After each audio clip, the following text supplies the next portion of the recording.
Du 1er au 13 août, retrouvez l'art d'ici, à plein air. Venez découvrir des milliers d'objets uniques, vos artisans professionnels et ceux de la région à l'honneur du Bas-Saint-Laurent. C'est un rendez-vous à l'espace 400e du Vieux-Port de Québec. Entrée gratuite, tous les détails sur matière.ca.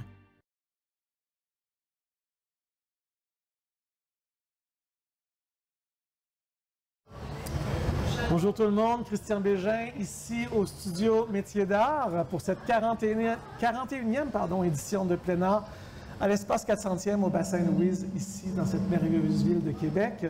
Et je suis en compagnie de deux artisans, un artisan et une artisane de la relève et un vieux de la vieille qui est là depuis de nombreuses années, hautement sympathique, Philippe Tissier, chausseur, et Claudine Moncion-Joalière. Bonjour à vous deux. Bonjour.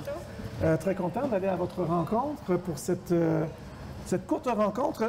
D'abord, je vais vous dire que les petits verres qu'on a ici sont d'une artisane de la relève qui s'appelle donc Valérie Blanchard, c'est ça? J'ai des voix qui me parlent en ce moment. Valérie Blanchard, fait que santé, on peut trinquer à l'eau. Il paraît que ça porte malchance, mais je m'en fous. Alors voilà. On trinque à l'eau. Allô, bonjour. Alors, on va parler un peu de votre travail. En fait, je vais commencer, si tu me permets, avec... on va céder à la place à l'aîné pour commencer. Bon, ben, je m'inclus là-dans tout ça. Je suis moi-même un aîné. Philippe, tu es chausseur depuis... Maroquinier chausseur. Maroquinier chausseur, oui. Ouais. Important de le dire. Depuis de nombreuses années. 77. Depuis 1977. Ça fait longtemps. Participer à toutes les éditions, je crois, de plein art. Sauf durant la pandémie. Sauf durant la pandémie, bien évidemment. Tu es aussi membre du conseil d'administration des métiers d'art depuis quelques années. Ben, j'ai fait pas mal de conseils d'administration. Oui, hein? Avec les années. Tu as vu comment tout ça a bougé avec les années, comment tout ça a évolué, s'est transformé au fil du temps. Est-ce que tu dirais, ma première question, c'était est-ce que tu dirais que les métiers d'art se portent bien en ce moment au Québec? De mieux en mieux. Oui? Ouais. Une belle énergie, même avec la relève. On a une belle relève.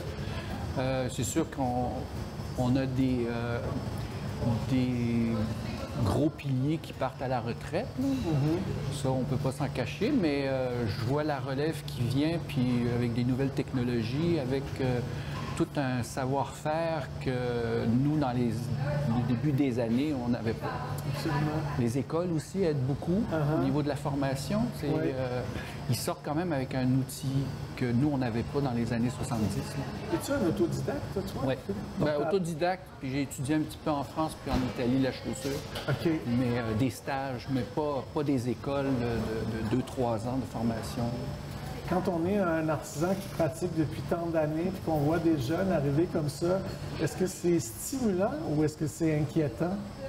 Moi, il n'y a rien qui m'inquiète. OK, d'accord. Le soleil est pour tout le monde, comme j'ai toujours dit. Même la compétition, pour moi, c'est quelque chose qui a besoin d'être là. Oui. Tant que c'est sain. Oui. Puis la relève, je vois que c'est sûr qu'ils peuvent me pousser un petit peu dehors. Là. Je les dérange peut-être un petit peu. Mais c'est pas grave. Mais est-ce que ça t'aide? Capable d'en prendre. Parce que moi, c'est l'impression que j'ai, puis peut-être que Claudine, tu pourras entrer dans cette conversation-là, mais j'ai l'impression que, moi, je le vois dans mon métier, en tout cas, la présence des jeunes m'oblige à réactualiser ma pratique aussi, par contre. Oui, c'est sûr. Ça, c'est stimulant. Oui, c'est stimulant. Ouais. Claudine, tu es joaillière depuis combien d'années? Depuis 2015. 2015? Oui, depuis 2015. Donc, ça fait quand même 8 ans déjà. Autodidacte ou tu as une formation? Bien, ma vraie formation, moi, c'est en architecture. OK. C'est pas en C'est drôle, il y a plusieurs artisanes qui viennent de l'architecture. Absolument, oui, du design intérieur, du design graphique, là, vraiment. Bien, je pense que quand on est sensible à tout ce qui est artistique, là, ça peut nous mener dans des domaines comme ça. Moi, qu'est-ce que j'aimais de la joaillerie, c'est le résultat rapide. Là. Oui. On n'a pas besoin de travailler sur un projet pendant des années. On peut l'imaginer le matin même, puis à la fin de la journée, l'avoir fabriqué ou à la fin de la semaine. Ça m'appelait beaucoup. Fait que j'ai fait des petits stages ici et là, un peu comme Philippe. Je me suis promenée pour faire des stages de joaillerie. Parce que tu es quand même allé à Barcelone, à Florence, à Brooklyn. Oui. Exact, exactement, pour apprendre des différentes techniques. Puis j'ai monté ma pratique comme ça. OK. Ouais. Est-ce que ta formation d'architecte, en fait, Ouais. a une incidence sur la matière que tu crées au niveau de la forme et tout ça? Oui, c'est certain. Je pense aussi, pas seulement la formation, mais aussi au niveau de mes intérêts. C'est certain que ça influence beaucoup. Ouais. Okay. Mais j'adore le travail de la matière. Ça, je trouve que c'est vraiment quelque chose au niveau de quand on est artisan qui se diffère de différents domaines artistiques, quand on peut vraiment travailler la matière. Moi, c'est vraiment ça qui me passionne. Tu travailles beaucoup à partir de l'argent et du cuivre. C'est vraiment ta signature artistique. Oui. Pourquoi ces deux matériaux? Bien, c'est à partir de Brooklyn que j'ai fait un stage qui était vraiment spécifique en soudure, donc apprendre à souder différents métaux ensemble parce que puisqu'ils n'ont pas le même point de fusion, c'est quand même plus difficile de souder deux matières différentes ensemble. Puis moi, du moment où j'ai soudé l'argent et le cuivre ensemble, je suis tombée en amour avec ces deux matières-là, autant au niveau visuel, mais au niveau de la soudure aussi. OK. Ouais. C'est drôle parce que tu me diras, Claude Philippe, si je me trompe, je ne sais pas pourquoi Claude. Claude Charles. Non, mais c'était comme dans ma tête, Claude Charles. Je ne sais pas pourquoi, c'est bien niaiseux. J'ai l'impression que ce travail-là se prête plus à utiliser des nouvelles technologies, alors que toi, tu travailles quelque chose qui sont des savoir-faire beaucoup plus anciens. Ouais. La maroquinerie, être chausseur, Ouais. c'est d'autres techniques, un autre type de travail complètement, Exactement. qui s'adapte moins à la nouvelle technologie, qui demande donc de bien maîtriser un vieux savoir. Ben oui, entre autres. Maintenant, c'est sûr que moi, je suis pas up-to-date au niveau de la nouvelle technologie. Il y en a qui travaillent avec le 3D, il y en a qui vont travailler avec les coupes au laser. Oui, OK. Ouais, Tu vois, moi aussi, je ne suis pas up-to-date là-dessus. C'est pour ça que je regarde ça aller puis je me dis, ben là, je suis correct, là, ce que je fais. Absolument. C'est pas... mais... Qu'est-ce qui distingue justement ton travail, mettons, d'une maroquinerie différente ou plus actuelle ou avec des technologies plus récentes? Ben, disons que moi, je travaille beaucoup sur l'aspect visuel, entre autres, la coloration. Moi, je suis d'origine photographe déjà à la base. Tu sais, mon premier métier, ça avait été ça. Puis les couleurs, puis la simplicité au niveau des lignes. Oui. J'aime pas le côté flafla. Ostentatoire. Exactement. Je veux que ce soit un produit qui traverse les années, que ce soit pas un produit de mode en tant que tel. Intemporel. Exactement. Si je vois un de mes sacs que j'ai fait il y a 20 ans, par exemple, je le trouve encore là. Encore en écho avec et le client l'a encore en sa possession, puis il l'adore encore. Oui. C'est pas quelque chose qu'il va mettre de côté. Là. Absolument. C'est un objet utilitaire en même temps qui fait partie de son quotidien, puis qui laisse des traces au niveau de sa vie. Absolument. Est-ce que, tu sais, aujourd'hui, moi, je suis un gars qui tripe sur des chaussures dans la vie, là, vraiment. Mais j'ai pas le réflexe d'aller acheter des chaussures faites par des artisans parce qu'on est tellement envahi par une industrie de la chaussure. Qu'est-ce qui fait... Quelle est ta clientèle, en fait? Qui va acheter maintenant des chaussures à un artisan maroquiniste et chausseur? Maroquinier. Premièrement, la chaussure, moi, je la diffuse plus dans les salons. OK. Je l'ai fait longtemps, mais moi, c'est du sur-mesure que je fais. Fait que c'est personnalisé déjà en partant. OK. Il y a un beau contact avec le client parce que tu t'en vas dans une zone inconnue, qui est le pied. Oui. La personne est quasiment obligée de se dévoiler, tu sais, se dire... Vraiment. T'enlèves ton bas, là, tu sais, puis ça sent tête qui me dit, tu sais, ou, tu sais, je dis, mais non, c'est correct, je suis habitué, tu sais, c'est... Mais ce côté-là, ça amène moi, je dirais ça, un contact intime avec ton client. Oui. Puis on parle de toutes sortes de choses en même temps qu'on prend les empreintes. Bien, c'est sûr. Puis moi, je découvre des choses, entre autres, parce que j'ai été orthésiste en même temps. Durant plusieurs années, fait que je peux dire, ben là, t'as un anus valgus, mais ça, c'est pas grave. On va pouvoir le rectifier au niveau du montage de la forme et tout ça. Et des fois, même faire une petite rectification parce que tu es en pronation ou... c'est toutes des choses que la personne, même, elle va te parler de ses bobos. Oui. Tu sais, c'est ce que j'aime un petit peu encore de la chaussure, mais la chaussure, je le fais plus d'une façon à la boutique. Oui. Et par référence, après, parce que j'ai mes filières, fait que j'ai des clients qui peuvent être à Toronto, Vancouver ou qui ont déménagé à Londres ou n'importe quoi. Avec la technologie qui est maintenant l'Internet, je peux recevoir des commandes que j'ai eues durant la pandémie. Puis, peux-tu m'en refaire une autre paire? Puis ils m'envoient le vieux modèle qu'ils avaient. Puis, automatiquement, je voudrais une autre couleur ou quoi que ce soit. Fait que ça fait comme encore boule de neige. Même, je me dis, demain matin, je suis à la retraite. Puis je peux continuer sans même faire de salon, sans même en restant chez moi. Je peux continuer à alimenter une clientèle qui même des fois va se faire arrêter par un copain ou par un client, un autre, pour dire « Hey, où t'as acheté ça? » Puis l'originalité aussi de la chaussure. Bien sûr. Toi, tu les veux rouges avec un petit côté bleu. Tu peux choisir...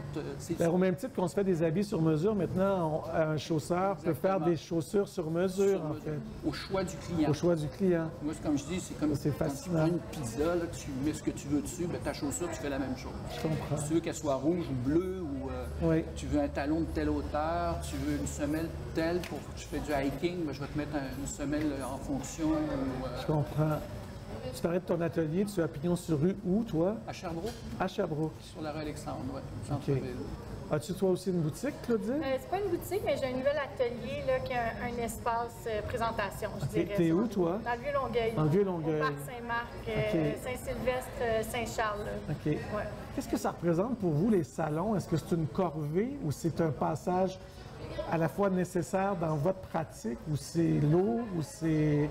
Ah non, c'est pas lourd, c'est vraiment non, mais je ne sais pas, mais je vous le demande pour vrai, parce que c'est un...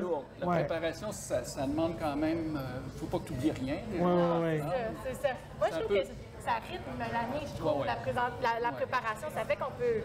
Tu sais, OK, on a quelque chose à préparer, fait qu'on ne chôme pas. C'est stimulant. Oui, vraiment. Faut que tu arrives quand même à date. Il y a des échéanciers qu'il faut respecter. Puis en même temps, ce qui est stimulant, c'est le contact public qu'on a d'une ville à l'autre, même. Parce que c'est pas le même public qu'on peut avoir à Québec versus Montréal ou Toronto. Puis ça fait boule de neige après au niveau de l'entreprise. C'est le client qui l'a vu, le produit. Il l'a pas vu sur Internet avec ton www. Il l'a touché, il l'a regardé. Il t'a parlé, ça garde un côté humain aussi qui est important. Est-ce qu'ils sont curieux, les gens? Est-ce qu'ils vous posent des questions sur votre pratique? Oui. OK. Oui. Des fois, on peut jaser super longtemps. Sentez-vous que ça a bougé, que ça s'est transformé aussi, l'intérêt des gens, ou ça a toujours été?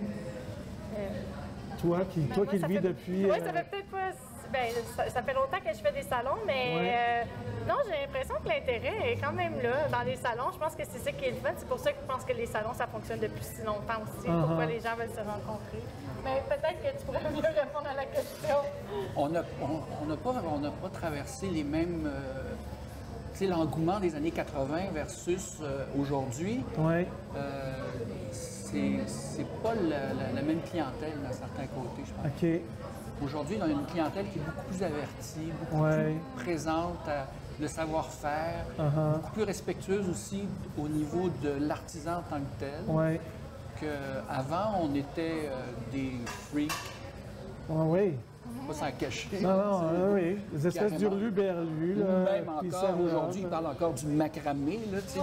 Finalement, les journalistes, quand ils parlent comme ça, je me dis, mais tu comprends pas où on est rendu. Toi, non, moi, c'est le clou sur lequel je cogne le plus, c'est dépoussiérer, défolkloriser l'image des artisans, des artisans. Oui, parce que je regarde tout ce qui se fait. Là, puis encore ce matin, je regardais... Arbol, entre autres, au niveau des nouveaux produits qu'il a sortis. Je suis un gars de cuisine aussi. Puis je regarde les accessoires qu'il fait. On n'avait pas ça, nous, dans les années 70. Ah non, c'est clair. C'est le niveau... la chose qui manque maintenant, c'est le meuble. C'est vrai. Le meuble fait au Québec, il y en a presque pas. Presque plus. Oui, ça, c'est dommage. C'est une expertise. Pourtant, il y en a qui en font du beau. Oui. Moi, je pense à Olivier Doré du Temps des Cigales, à Cap-Saint-Ignace, qui fait des choses extraordinaires. Mais c'est des gros enjeux, faire du meuble, c'est ça. clientèle peut-être n'est pas dans les salons. Non, c'est ça. Juste les amener au salon, tu sais. Moi, j'ai des bijoux, là, ça fait dans un sac gros comme ça. Oui, c'est ça. Mes meubles, là, ça doit être... Oui, c'est ça. Les livres aussi. Complètement.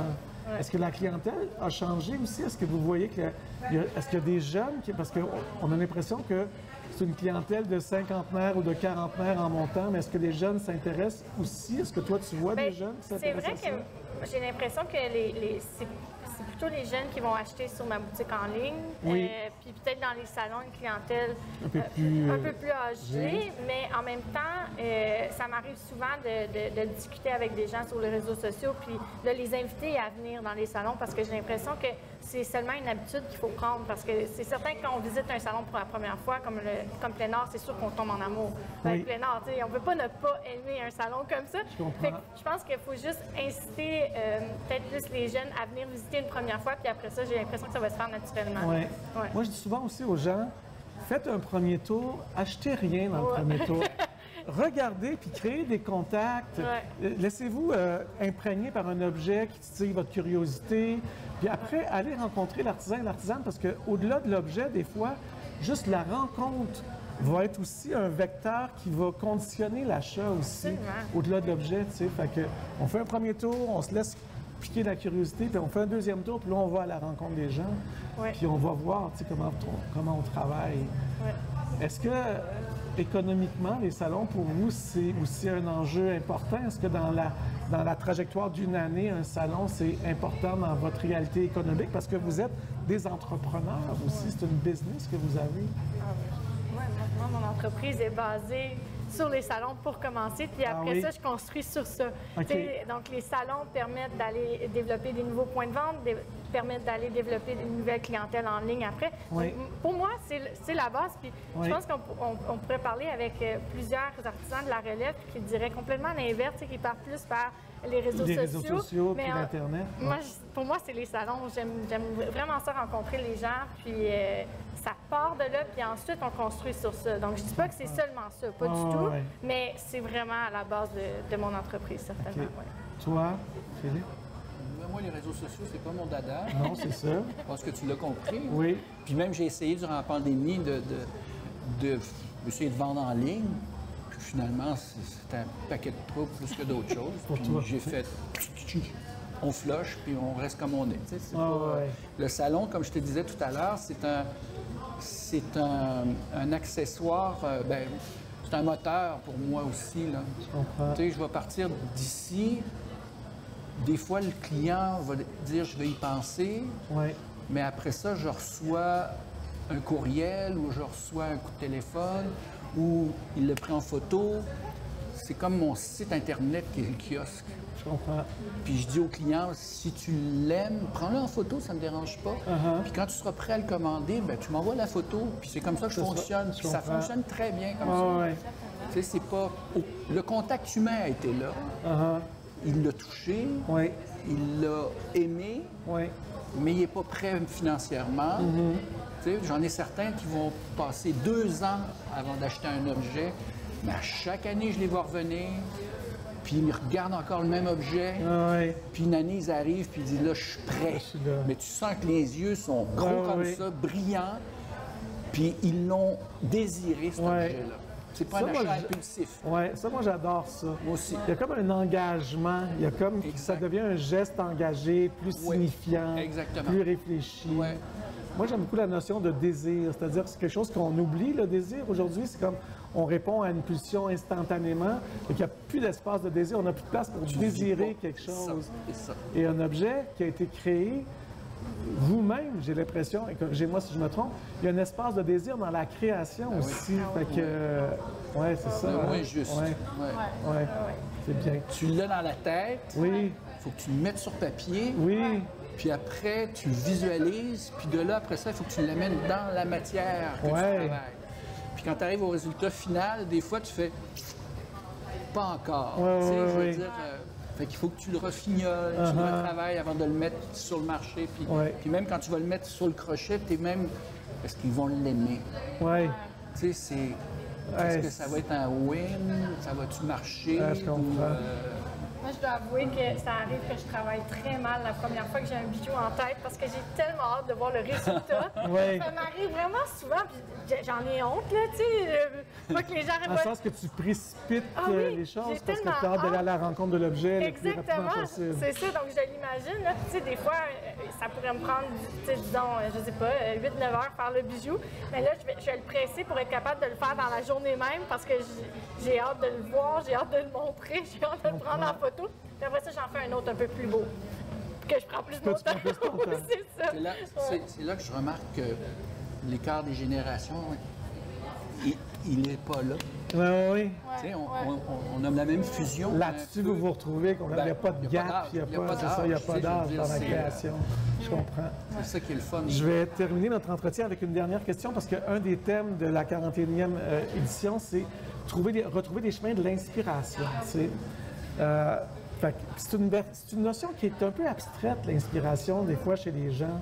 Puis même parler de ce qui nous inspire, des fois, c'est un peu abstrait. Fait que si j'avais à nommer qu'est-ce qui t'inspire, qu'est-ce qui est au cœur de ton inspiration, puis je vais te poser la même question, Philippe, puis on va terminer notre conversation là-dessus. Bien, moi, c'est la matière, vraiment. Ouais. C'est la matière. Là, ma nouvelle collection, c'est justement partie du fait que quand je voyais deux matières se fondre ensemble, parce que ma nouvelle collection, c'est du cuivre et de l'argent qui est fondu ensemble. Oui. Je suis comme fascinée de voir les deux métaux se fondre et se mélanger ensemble. Fait que c'est vraiment ça qui m'a inspirée à faire une nouvelle collection. J'étais fascinée par comment agit la matière, comment ça se transforme. Okay. Et le Conseil des métiers d'art, c'est une de leurs questions quand on rentre dans le conseil, justement. Comment vous transformez la matière? Bien, pour moi, ça, c'est mon inspiration. La transformation. Ouais. De la matière. Oui. Toi, Philippe? Bien, avec les années, je vais te dire qu'il faut que je me mette en danger. OK, oui. Vraiment dans un contexte où je vais être en surproduction pour un salon, par exemple. Oui. Puis là, ça devient à un moment donné, c'est même, je me le fais dire par ma conjointe, tu vas pas sortir ça là, on n'a pas le temps. Puis il est là. Oui. Tu sais, il vient de sortir, mais il est dans ma tête. Fait que si je le sors pas, même si je le fais pas en production, il faut que je l'accouche avant de partir en salon. Fait que sur ma table à dessin, par exemple, il peut y avoir 2-3 modèles qui vont traîner juste parce que la machine, elle tourne. Mais je peux pas dire je m'assois puis je crée. Ça marche pas. OK. Il faut que je me mette en danger, comme tu dis. Je comprends très bien. Là-dessus, même à travers en écho avec moi-même quand j'écris. Même la bouffe, c'est pareil. Oui, la bouffe, c'est comme ça. Je me mets en danger, tu sais. Oui. Tant que tu ne mets pas les autres en danger quand tu fais de la bouffe, c'est parfait. Moi, toi, tu te mets en danger. Je vous souhaite à tous les deux un très beau plaisir partagé, vraiment beau salon. Je vous espère à la fois de belles ventes et de belles rencontres. C'est bien. Merci beaucoup. Merci d'être là. On se retrouve, nous, dans une autre rencontre tout au long de cette 41e édition de Plein Art. Merci d'avoir été là. Soyez curieux, venez faire votre tour. Ils sont là, ils vous attendent. Ils ont envie de cette rencontre, puis ils ont envie de votre argent, disons-le. Allez, bye.